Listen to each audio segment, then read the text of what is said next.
morning. Lost. What? Rice, pasta, bread.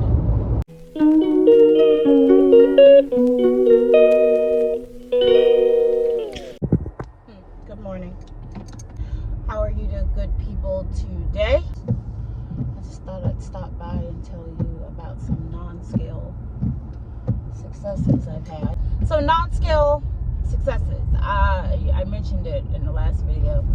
I'm able to put on some belts I wasn't able to put on anymore, so that's good. I've lost a few inches. My clothes are fitting a little bit looser on me. That's always good. And of course I have tons more energy. I tend to work out when I have an empty stomach because I just don't like the feeling of working out after I've eaten or if there's food in my stomach. So although right now, according to my diet plan, I am still on soft foods. Yeah, I'm on soft foods. I'm on soft foods until February. 4 different progressions in my plan. It was clear liquids, full liquids, puree, which was like a week, and then puree food, which was like 1 week and a half, and then soft foods, which is what I'm currently on, and then going into regular foods. And that process in and of itself will have you losing weight. Some things that not allowed to do: you cannot drink alcohol, or you're not supposed to drink alcohol. The documentation says for 1 year. The paperwork, that you cannot drink alcohol for a year. I've been told 6 months. It's not really a big deal. When you're trying to lose weight, drinking alcohol is like the opposite of trying to lose weight. As anyone who's ever tried to lose weight knows. What else? I have to avoid caffeine. I have to avoid... Personally, I have to avoid lactose. That's not the diet. That's just me, because my body no longer can deal with lactose. So I use non-dairy milk products. Like almond milk is my favorite. I'm not a fan of soy, and I'm not a fan of the taste of oat and the consistency of pasta. Cannot have pasta, cannot have bread, and rice, because it expands. So we have to stay away from things that expand, like grits and oatmeal, rice, pasta, bread. No more straws, because of the air. Sodas are out because of the heavy syrup. Anything that has high fructose corn syrup is a no-no. Things with bubbles, like carbonated water. If it has to drink water, it has to be regular water, not carbonated water. I don't know. I have to look at the plan and see if that's forever. Sometimes they made it seem like, no, this is forever. This is what we prefer you not to do forever, because of the type of procedure that you've had. Not necessarily because of diet, like the straw thing. And then some things are just like, because of the diet, you can't have it for such and such amount of time. Like caffeine. Well, no, I believe caffeine was forever. Which is interesting, because, well, actually it's not that interesting, because I found that I actually don't mind drinking decaf. When I was younger, caffeine never really had an effect on me anyway. To me, it always made me feel sleepy. And it wasn't until I got older that caffeine actually began to have an effect where it would up in the morning. So it's not, you know, other than the taste, because I do like the taste of coffee, and I like lattes, and I like espressos and things like that.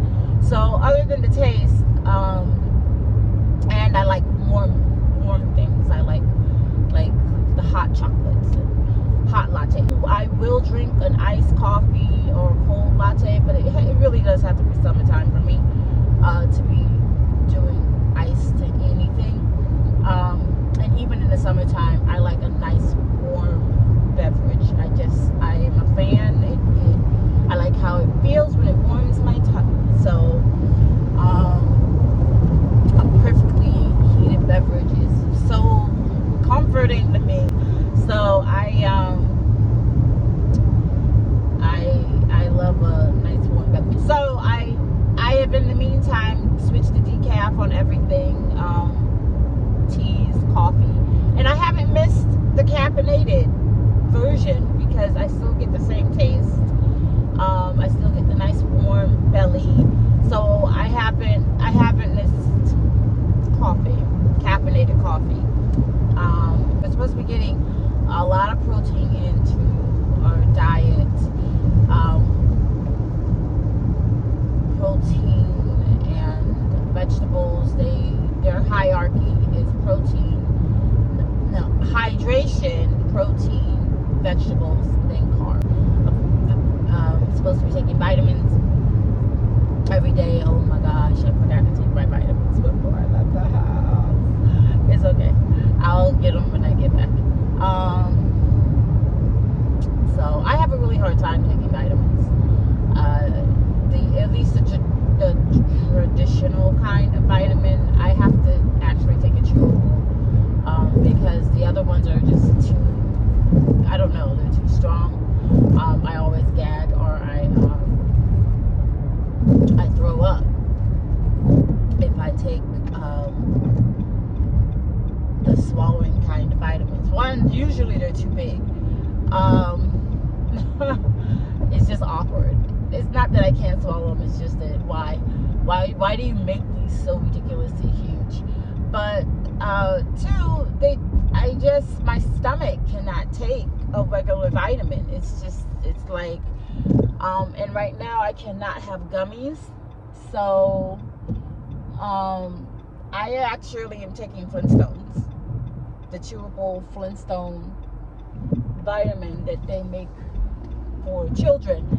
I am taking Flintstones Complete, and I just take 2 of them, and I consulted with the doctor's office, the nurse, and she actually suggested that for me. She was like, well, if you can't take the other ones, you can take Flintstone, just take 2 of them instead of 1. So that's what I've been doing, and it's been working just fine. So there's that. What else? The procedure itself, I think I mentioned this in the first video, it is not that crazy. I am a part of a community online with other people who have also had this procedure and other weight loss surgeries. And one thing that many of them talk about with ESG is that different people react differently to the procedure. And they call it a procedure because they're not actually cutting you. They're just going down through the throat. And technically, it's not a surgery if they're not cutting you. So even though they put you under, and even though they put something down your throat and all these different things, and they're suturing something from the inside, it's not considered surgery. It's considered a procedure. So there's that. And it is endoscopic sleeve. The last word, it's glass. Ooh, I'm going to mess it up because it's the last part of it that always gets me. It's a sleeve. So they didn't take off anything, actually. They just sutured the stomach to make it smaller. Like I said, my reaction to it was I didn't have any pain. I didn't have what I would consider pain, okay? Maybe to someone else they would consider it pain, but I lived with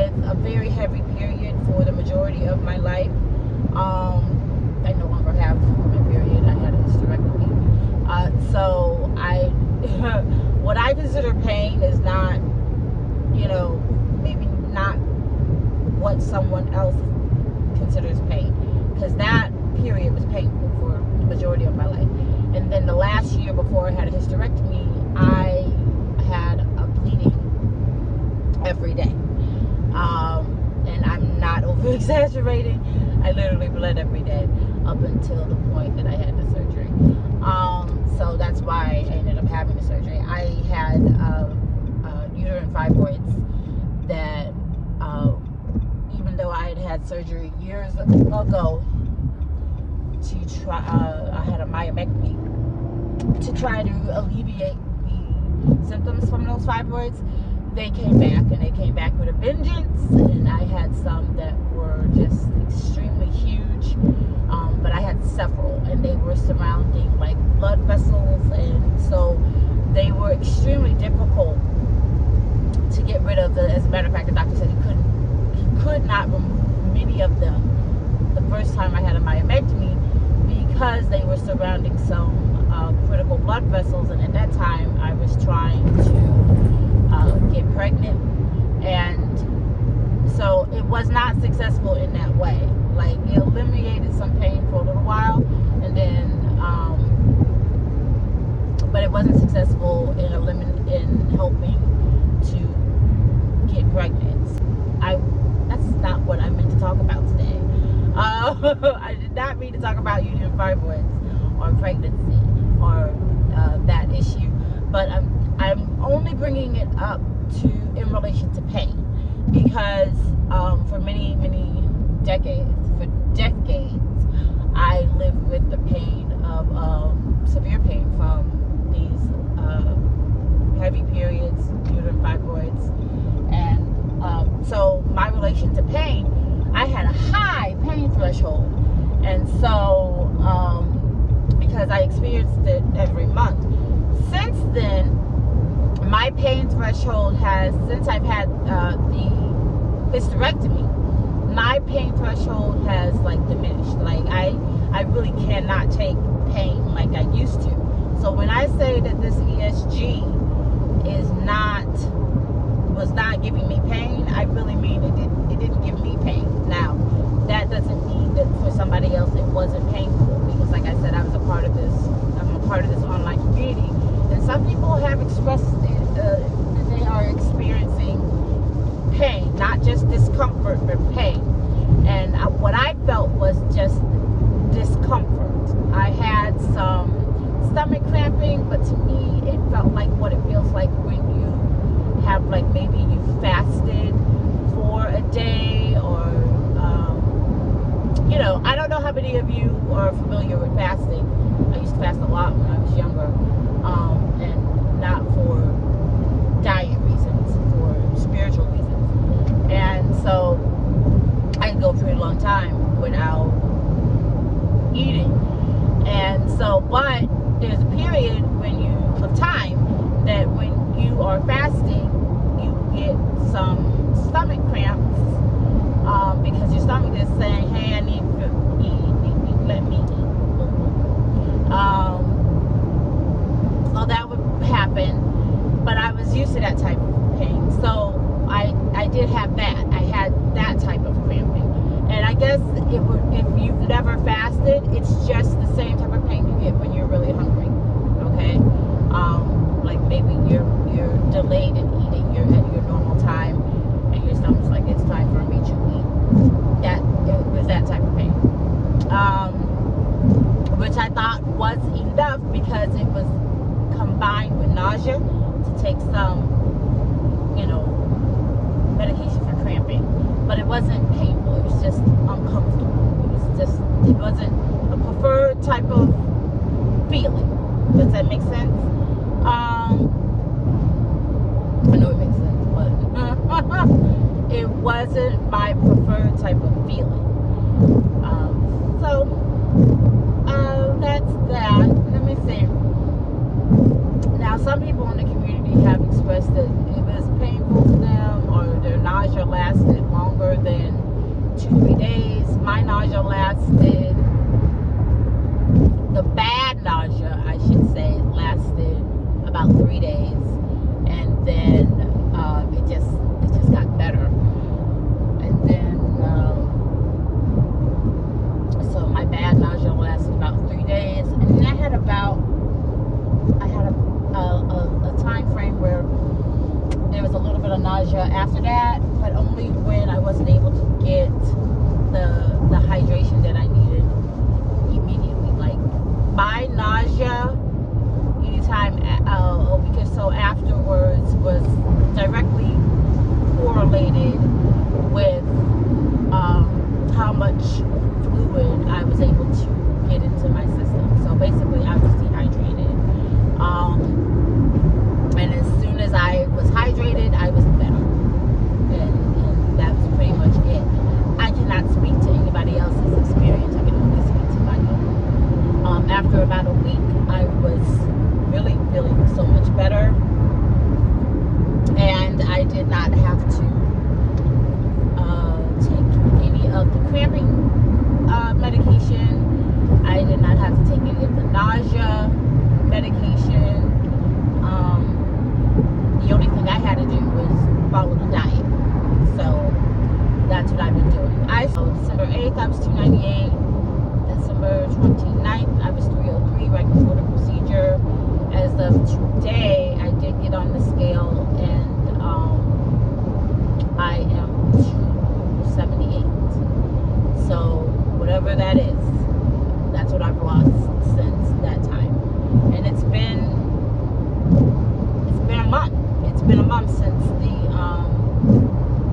procedure. It's been exactly 1 month, I believe. So a month and 2 days, and I'm down to 278 as of this morning. From 303. And that to me is highly significant. I never lose that much weight in a month.